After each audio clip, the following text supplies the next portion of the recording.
नमस्कार, निर्मल सुभक्ति YouTube channel में मैं विनय कुमार गिरी आप सभी का स्वागत करता हूँ।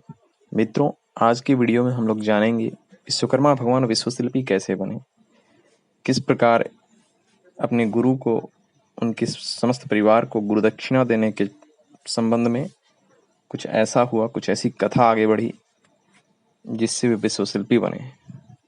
और इसका काशी से भी कुछ संबंध है, तो क्या संबंध है, पूरी कथा को विस्तार से जानने के लिए वीडियो को अंत तक देखें। और जो लोग चैनल पर नए हैं, चैनल को सब्सक्राइब कर लें और बेल आइकन को प्रेस कर लें ताकि ऐसे ही ज्ञानवर्धक वीडियोस की नोटिफिकेशन आप लोगों को मिलती रहे। धन्यवाद। आइए वीडियो को शुरू करते हैं। एक बार माँ पार्वती ने शिवजी से कहा, भगवान, काशी में परम विख्यात जो विश्वकर्मेश्वर लिंग है उसकी उत्पत्ति का वृतांत कहिए।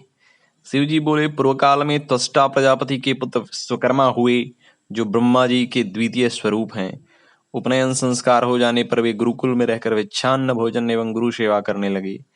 एक दिन वर्षा काल आने पर गुरु ने उन्हें आज्ञा दी, वत्स, तुम मेरे लिए एक पर्णशाला बना दो जहाँ वर्षा का कष्ट न हो, जो कभी नष्ट और पुरानी न हो।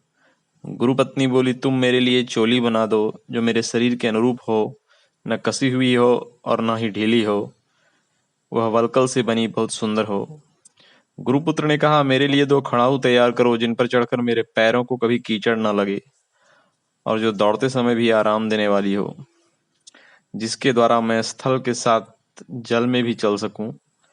अंत में गुरुपुत्री बोली, मेरे लिए अपने हाथों से 2 सोने का कर्णफूल बना दो और लड़कियों के खेलने योग्य खिलौने भी बना दो जो हाथी दांत के बने हों।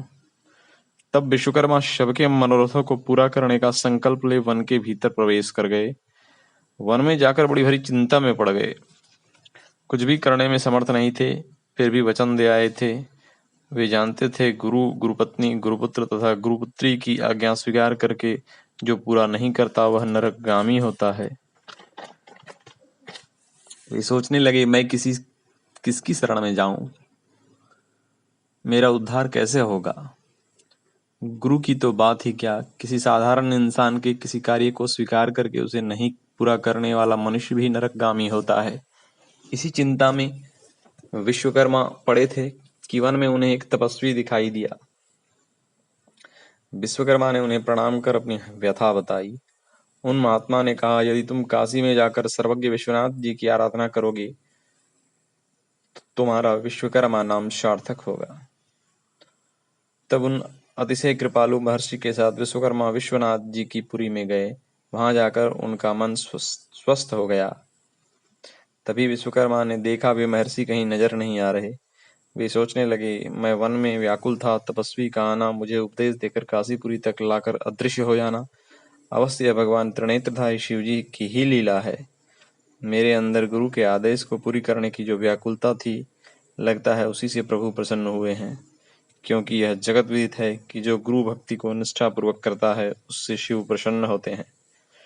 भगवान शिव की कृपा से आनंदित विश्वकर्मा ने वहां पवित्र भाव से एक शिवलिंग की स्थापना की और भगवान विश्वनाथ की आराधना करने लगे। आराधना में मन लगाए। विश्वकर्मा के जब 3 वर्ष पूरे हो गए तब भगवान शिव उसी शिवलिंग से प्रकट हो गए और बोले, तुम्हारी भक्ति से प्रसन्न हूँ, तुम कोई वर मांगो। विश्वकर्मा के मनोरथ को जान भगवान शिव बोले, गुरु, गुरुपत्नी तथा गुरुपुत्र और पुत्री ने तुमसे जो कुछ मांगा है वह सब पूर्ण करने की शक्ति तुम्हें प्राप्त होगी। धातु, लकड़ी, पत्थर, मणि, रत्न, वस्त्र आदि सभी वस्तुओं से काम बनाने की विद्या तुम्हें प्राप्त होगी।